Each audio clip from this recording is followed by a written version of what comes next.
New Orleans, a city celebrated for its rich culture and vibrant festivals, it is also uniquely vulnerable to natural disasters due to its geographical and historical context.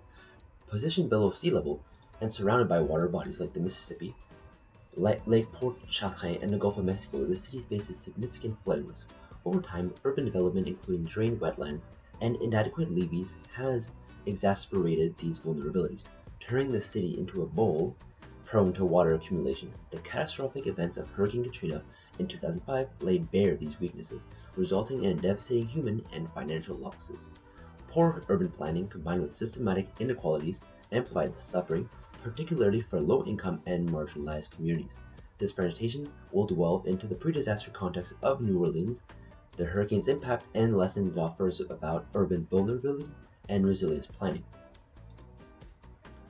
Before Hurricane Katrina, New Orleans already faced multiple challenges stemming from its geography, infrastructure, and social inequities.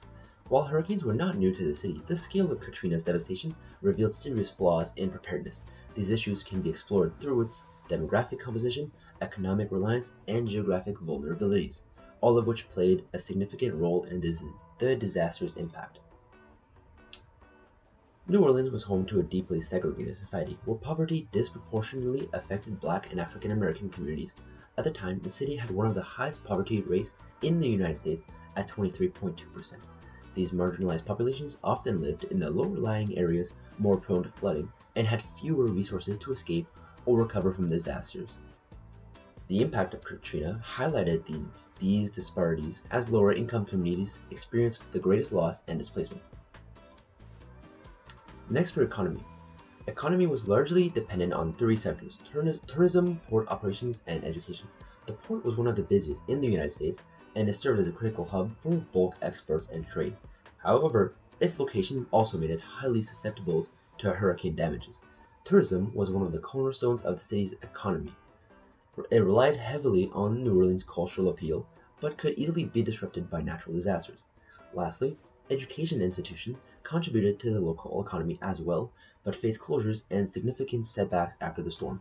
Lastly, together, these economic factors demonstrated the city's reliance on vulnerable industries and the challenges of rebuilding after major disasters. Finally, for the geographical vulnerabilities, New Orleans is a city fraught with challenges. It is located in the southeastern part of Louisiana, surrounded by bodies of water, as we've explained. Nearly half the city lies below sea level, making it especially prone to flooding. Historically, the wetlands and marshes around it acted as natural barriers to hurricane, but these have been eroding rapidly due to human activity and natural processes. This erosion, combined with the city's annual sinking and rising sea level, as we know, create a dangerous bowl effect. Once flood water enters, it is really hard to pump them out effectively. These geographic realities left New Orleans acutely vulnerable to storms like Katrina. So now I'm going to talk about the events of Hurricane Katrina. So New Orleans, located on the coast of Louisiana, at the southern United States, just above the Gulf of Mexico, which is where Hurricane Katrina actually originated. The Gulf of Mexico can produce some of the strongest storms, and which is why the levee system of New Orleans was built. In the 1700s, people built the levee system to try and combat flooding because New Orleans is located below sea level, which can pose serious threats with flooding and stuff like that. Six storms have caused floods since 1915, three of which being Betsy, Camille, and Andrew. And Betsy actually got the name Billion Dollar Betsy because of how much damage it caused, obviously being $1 billion or more. So, how it formed? Obviously, like I said, it started in the Gulf of Mexico as a tropical depression, which is not a tropical storm yet. As it progressed, it obviously became into a tropical storm and reached the Category 3 naming of hurricanes. It touched land in the southern parts of Florida, and eventually made its way up to Louisiana and New Orleans. As that happened, Mayor Ray Nagin ordered a mandatory evacuation from New Orleans to make sure everybody was safe, and the people who couldn't evacuate, which was almost 25,000 people or more, had to evacuate to the Superdome, which was one of the only places in New Orleans above sea level. So people went to the Superdome or left New Orleans, and as it grew into a Category 3 hurricane, it completely demolished the city. The storm surges, which is just humongous waves caused by the hurricane, um, completely destroyed the underdeveloped levee system. The levees just did not stand a chance, and 80% of the city was left underwater with over $100 billion of damages. Government officials like Ray Nagin were left dazed and confused, as Ray Nagin was clearly vocal in his radio interviews and interviews in the aftermath of Hurricane Katrina, with reports of him asking for more federal funding, but he could have probably done more on his part as well. An overlooked part is the crime rates that drastically increased in the aftermath of Hurricane Katrina. So sexual assaults, lootings, murders, they all increased drastically. Sexual assaults in particular, one of the local detectives in the New Orleans area actually started a database because she wanted to better record the data. And around the time of December, about 40 sexual assaults were reported, with many more going unreported. So it could be, 50, 70, over 100 that we just don't even know about, along with lootings and murders that also happened. And yeah, the city was just left lawless. So all these things could be done without any punishment. So with that, people were left vulnerable without any aid and nowhere to go after Hurricane Katrina completely demolished New Orleans, until people came to help them eventually in the days and weeks that led after the hurricane, which we will talk about in the next part.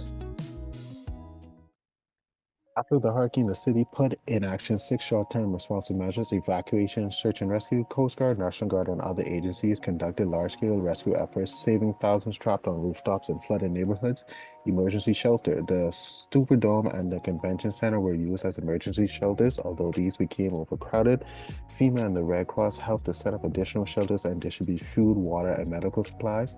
Public health. To address these health concerns, portable toilets, temporary medical stations were deployed, and vaccinations were provided to prevent disease outbreaks. Debris removal. The Army, engineers, and city workers began to clear debris from the streets to allow emergency vehicles to move more freely. Temporary repairs were made to damaged levees and to drain flooded areas. So security concerns. The National Guard and police enforced curfews and increased patrols to maintain order and provide security. Medical and mental. Medical assistance and counseling were provided for people dealing with injuries, trauma, and medical health issues resulting from the disaster. The city then employed 8 long-term measures: reinforcement of levee systems, modernizing the levee system. The U.S. Army Corps of Engineers invested $14 billion into the hurricane storm damage risk reduction system to enhance levees, flood walls, and pumps to protect against 100-year floods. Floodgate construction in the Inner Harbor Navigation Canal Lake Surge Barrier, one of the largest in the world, helps to protect the city from storm surges coming from the Gulf of Mexico, along with floodgates built in critical areas. Upgraded pump stations. The new pump systems were upgraded with higher capacity pumps and power redundancy, ensuring operations during large storms. Wetland restoration. The city collaborated with federal and state agencies to restore coastal wetlands and natural barriers to absorb storm surges, improve building codes and zoning. These were revised to make new constructions more resilient to hurricane flooding and high winds. Enhance emergency preparedness. The city developed comprehensive emergency plan and improved evacuation procedures, pre-storm staging, and coordinated responses with local agencies. Community resilience. The city introduced programs to boost public awareness campaigns, disaster training, and support neighborhood emergency planning. Climate adaptations, recognizing the risk of climate change. This includes addressing sea level rise, investment in sustainable infrastructures, and promote green building practices such as rain gardens, and permeable pavements. The $14 billion investment significantly improved the flood protection, reducing storm surge impacts during Hurricane Isaac and Ida. Residents are more aware of hurricane threats, and evacuation process have greatly improved. During Ida, there was a reduced loss of life. 3, the wetland restoration incentives began to halt coastal erosion. 4, stricter building policies have reduced citywide property damage. Finally, while the city has improved significantly, challenges still remain. Climate change brings more intense storms. During Ida, levees held, but areas outside of the protected area faced severe flooding, highlighting weak points within the system. Then, the low-income populations are at high risk due to limited resources. Continued investment is critical to ensure addressing these issues to sustain the city's progression. Between the years 2015 and 2020, there were 20 flash floods, 8 hurricanes, and 15 tropical storms that hit the city of New Orleans. This shows that there's a very high probability in the future that there are going to be more flash floods, more hurricanes, and even greater tropical storms in the future. And so the city of New Orleans and the USACE, or the U.S. Army Corps of Engineers, have been working together in recent times to ensure the safety of the city of New Orleans and the citizens thereof. Some of the more modern things that they have done to better reinforce their city and to protect their citizens are the levee system, the floodgate and barrier system, the wetland restoration incentive, the pump stations, building regulations and installations, and evacuation and emergency plans. The levee system is something that they've been working on for the past 20 to 30 years, as they've been trying to ensure that water does not enter the city. Of course, this is not perfect, but they have been doing many changes in order to ensure that those systems will be able to prevent the bulk of the water from entering the city. Thus, the USACE and the Southeastern Louisiana Flood Protection Authorities have been upgrading it and maintaining it between 2015 and 2020 and have still been adding additions to it to ensure better stability. The floodgates and barrier systems has also been managed by the two groups and have created the largest floodgates in the entire world, which is an impressive feat. But this was due to Hurricane Katrina's significant impact on the city. The pump stations in the city have been replaced in modern times in 2015 and as well as 2018 and are still being replaced and refurnished. Over 80 pumping stations with a combined capacity of 30 billion gallons per day are in the city of New Orleans. 24 pumps are used within the city to drain the city of all the water in case water does get past all the systems. The building regulations and installations have also been modified to ensure that all the buildings, high-rise and so forth, are able to withstand the elements. Of course, this does not make it perfect, and so older cities have been refurnished and replaced to ensure that those citizens will still be safe. Wetland restoration has also been an incentive of the city to ensure that the area around it will better be able to block the winds and the rainwater, as wetlands are natural barriers for floods, slowing water flow and blocking winds, as previously stated. Evacuation and emergency plans have also been modified due to the increasing population within the city. And now they use buses and other means of transportation in order to help those who are unable to drive or transport themselves due to disabilities or other situations.